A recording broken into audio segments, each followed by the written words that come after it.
Olá para você que acompanha a programação da TV Câmara e também da Rádio Câmara em 93,9 FM. Muito obrigado pela sua audiência.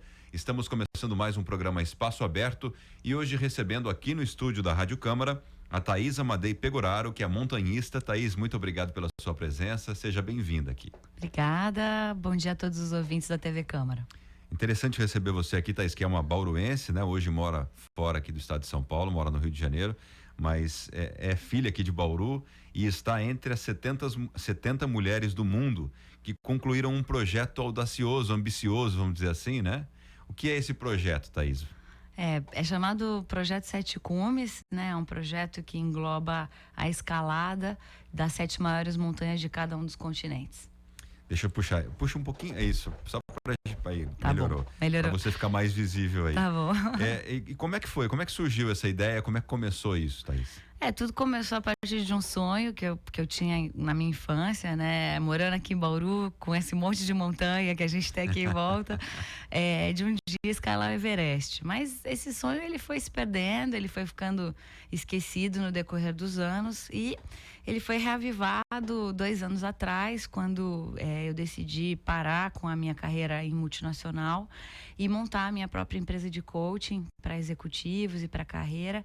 E para isso me submeter a um monte de técnica de coaching e nesse processo, que foi um processo muito rico, resgatar esses sonhos e resgatar essas coisas que a gente vai deixando pelo caminho, né? Então, eu saí me sentindo muito empoderada desse meu processo e por que não, então, transformar um sonho num projeto e fatiar esse sonho em pequenas partes para poder um dia, então, chegar no Everest.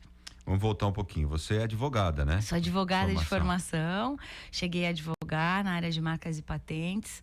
Depois eu fui contratada, já cansada um pouco dessa coisa do direito, né? De ser visto como problema e não como solução.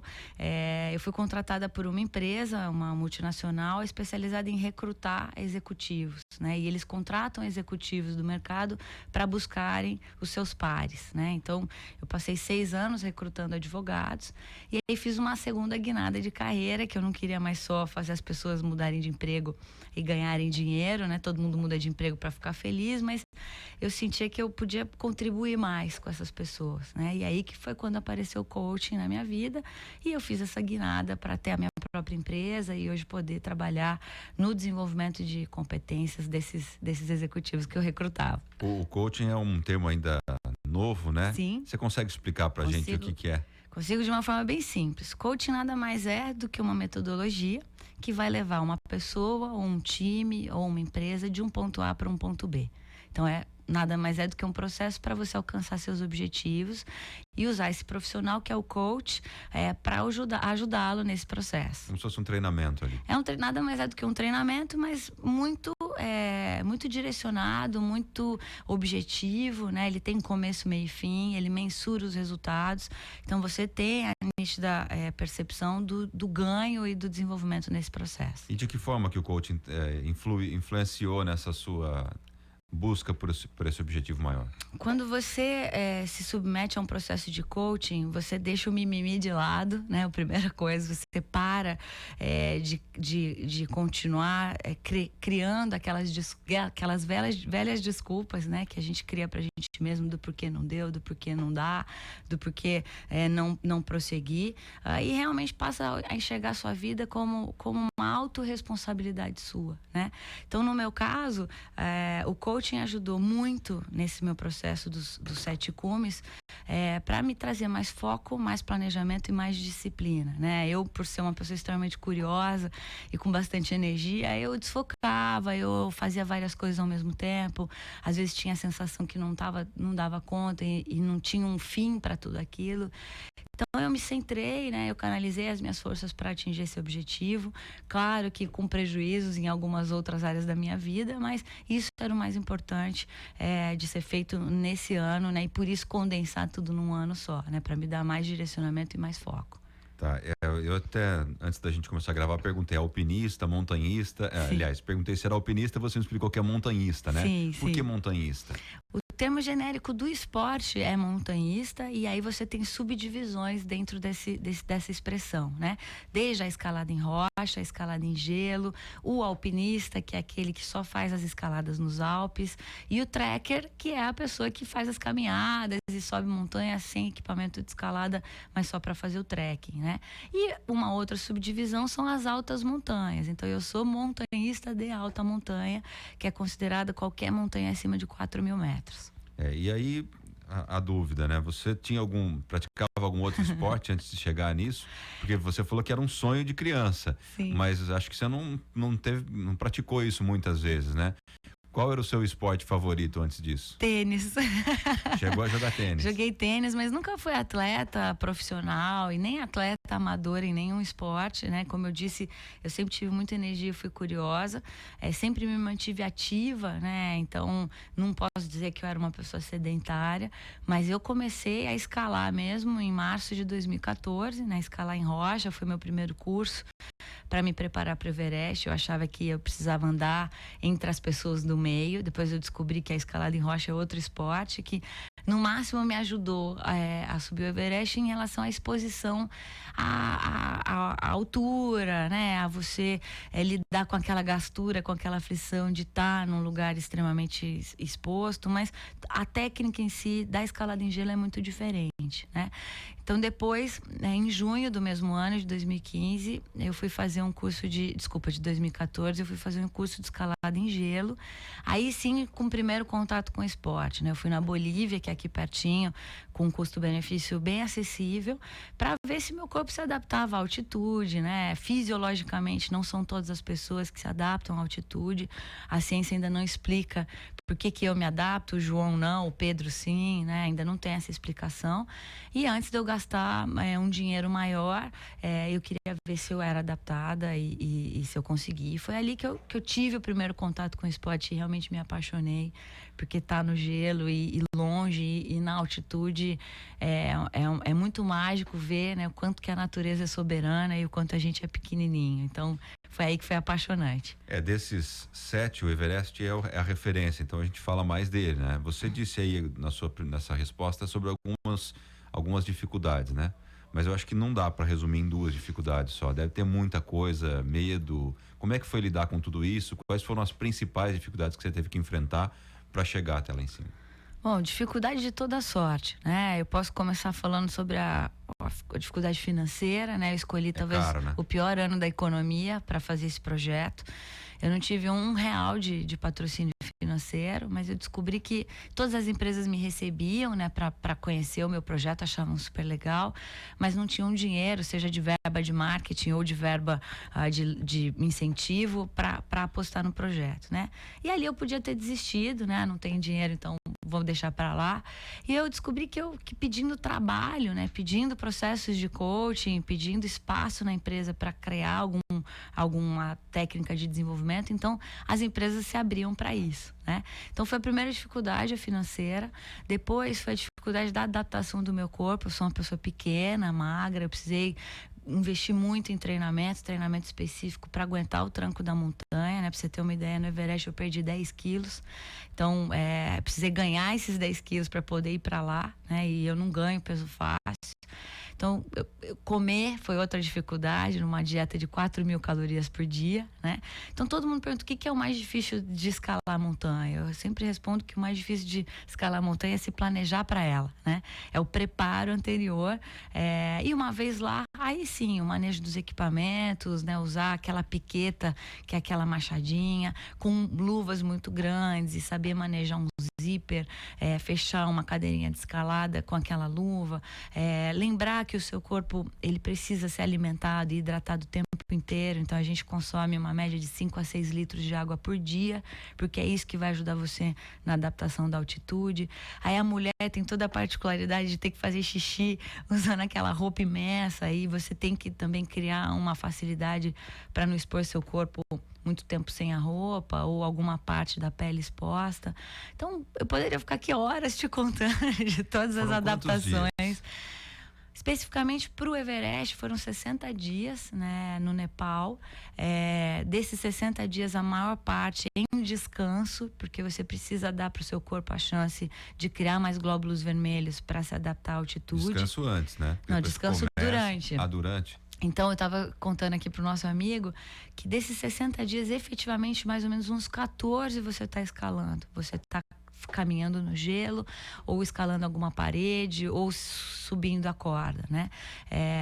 Então é uma expedição longa, porque você sobe e desce, sobe e desce, sobe e desce trechos da montanha várias vezes para criar essa adaptação, né? Então a gente brinca fazer exercício no alto e dormir no baixo, né? Por quê? Porque o seu corpo se expõe a essa falta de oxigênio a 7.000 metros, a 8.000 metros, e fala, opa, tem alguma coisa errada, vamos fazer adaptação, e é muito mágico ver como o corpo se adapta rapidamente. E aí você desce para dormir 1.000 metros, 1.500 metros, e aí você percebe que a próxima vez que você sobe de novo e se expõe a essa altitude, você se sente menos pior, com menos náusea, ou com menos sensação de falta de ar, e aí que acontece a mágica da adaptação. Então, essa descida que você fala, vocês desciam de novo para um acampamento? Descemos não dormia na montanha. Na verdade, o tempo todo você está na montanha, né? A logística toda do Everest, para quem é curioso, você anda 11 dias no meio de vilarejos, até numa temperatura relativamente amena, e chega no acampamento base do Everest a 5.300 metros. Inclusive, para quem gosta de trekking, é um dos trekkings mais bonitos do mundo, né? Você só anda, não tem equipamento, não tem nada. Aí, uma vez que você está a 5.300 metros, os trekkers vão embora, né? Vai geralmente um grupo grande de pessoas e só ficam os escaladores. E nesse lugar você vai até o acampamento 1, que é 6.000 metros, volta para os 5.300, dorme 2 ou 3 dias. Depois vai até o acampamento 2, que é mais ou menos a 7.000 metros, a 6.500 metros, volta para o acampamento base, dorme 3 ou 4 dias. Depois você vai a 7.000 metros, que é o acampamento 3, percorrendo todos esses outros acampamentos, e volta para os 5.300, e aí descansa mais uma semana para recuperar a energia, recuperar peso, recuperar o oxigênio. E aí você faz a tacada final, que é o ataque ao cume, que são 7 dias percorrendo acampamento 1, acampamento 2, acampamento 3, o 4, dorme no 4, faz a tacada até o cume e volta. Nessa tacada a gente demorou mais ou menos 20 horas, né, de atividade física, e depois desce até o acampamento base, finalizando aí o ciclo de escalada. Que loucura, então não é uma coisa muito simples. A gente acha que é simples, desceu lá, já sobe, desce e vai embora, não é tão fácil tranquilamente, assim. Né? A volta também é demorada ou não? Na verdade, a volta é a mais perigosa, é a parte mais perigosa, né? As pessoas se surpreendem quando eu falo isso, mas 80% de todos os acidentes na montanha acontecem na descida, porque você está fadigado, né? Você levou geralmente ao seu extremo. Um montanhista inexperiente, ele usa toda a energia dele para subir e esquece que tem tudo aquilo para descer. Não chega helicóptero, ninguém vai te remover dali. Então a tua capacidade de percepção, os teus reflexos, toda essa propriocepção de músculo, de pisada, ela fica prejudicada, né? Então realmente descer aquela hora assim que você fala, meu Deus, né? Tem tudo isso para descer ainda, é bem desafiador. E quantas pessoas acompanham do começo até o fim? Então, o Everest, por ser a boutique, né, da montanha, do montanhismo em gelo, leva muitas nacionalidades e muitas empresas que operam o Everest, né? A empresa que eu escolhi contratar, que representa a Grade 6, que é uma empresa de Campinas, que faz esse tipo de viagem, foi uma empresa bem pequena, que só levou 3 brasileiros e 3 birmaneses, né? Eram os primeiros birmaneses da atual Mianmar, antiga Birmânia, que estavam tentando o Everest pela primeira vez, né? Então eram 6 clientes, e aí toda a estrutura de apoio, né? Um cozinheiro, auxiliar de cozinha, os Sherpas, que são o povo local que ajuda a gente a subir, ajuda a fixar corda e acampamento, mas éramos em 3 brasileiros e 3 birmaneses, né? Desses 3 brasileiros, um infelizmente abandonou o projeto no meio dos 60 dias, porque teve um problema de trombose no pé. E aí eu segui com o Carlos Santalena, que é um guia brasileiro, que hoje tem mais cumes de Everest, e que fazia às vezes do guia, do líder da expedição do Brasil, e que acabou fazendo às vezes também do meu guia ali no local. Certo. Agora, fugindo um pouco do Everest, é um projeto maior, né? Foram Sim. 7 cumes em um ano, é isso? 1 ano e 9 dias. 1 ano e 9 dias. Você terminou agora há pouco tempo, você voltou em julho, né? Voltei agora, no Foi o comecinho de último. julho. Foi a última montanha Quais na foram os Indonésia. 7? Dá Vou pra lembrar contar. de cabeça? Dá sim. Então, maior montanha da América do Norte fica no Alasca, chama Denali.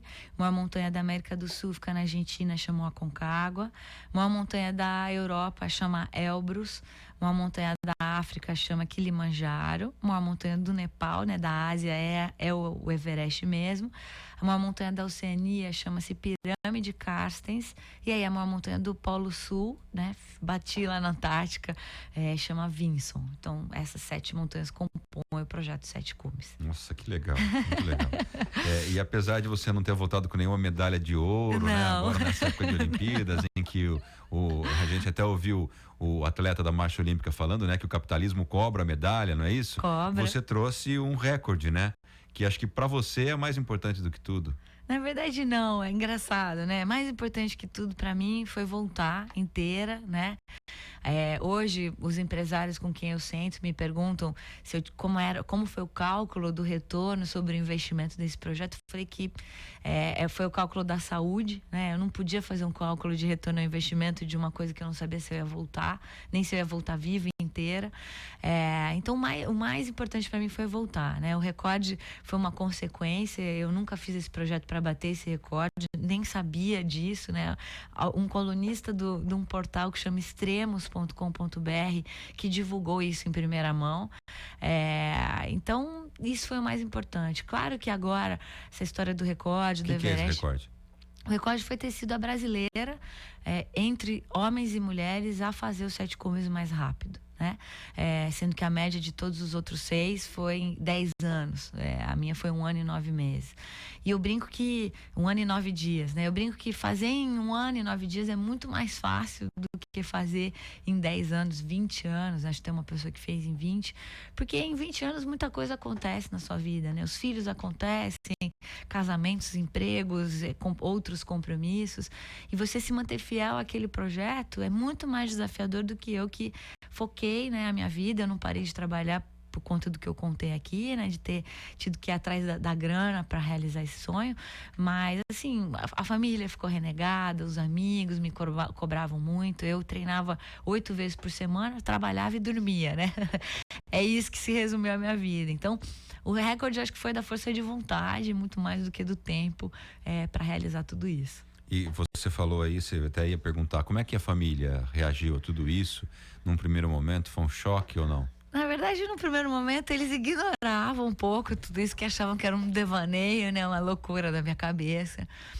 Aí aconteceu um fato muito importante, né? Como eu contei, que em 2014 eu fiz o curso de escalada e depois o curso de escalada em gelo. E aí no final desse ano, em dezembro, eu fui para Aconcagua, que era onde começaria o Projeto 7. Então, o Projeto 7 Cumes era para ter acabado até antes, né, de tudo isso. Mas foi uma primeira montanha que eu fui e a 300 metros do cume eu desisti da escalada e voltei, né? Eu tinha sofrido uma pequena queda, perdi muita energia, continuei caminhando, mas não consegui controlar o meu emocional, né? A minha descarga de adrenalina ali foi muito forte.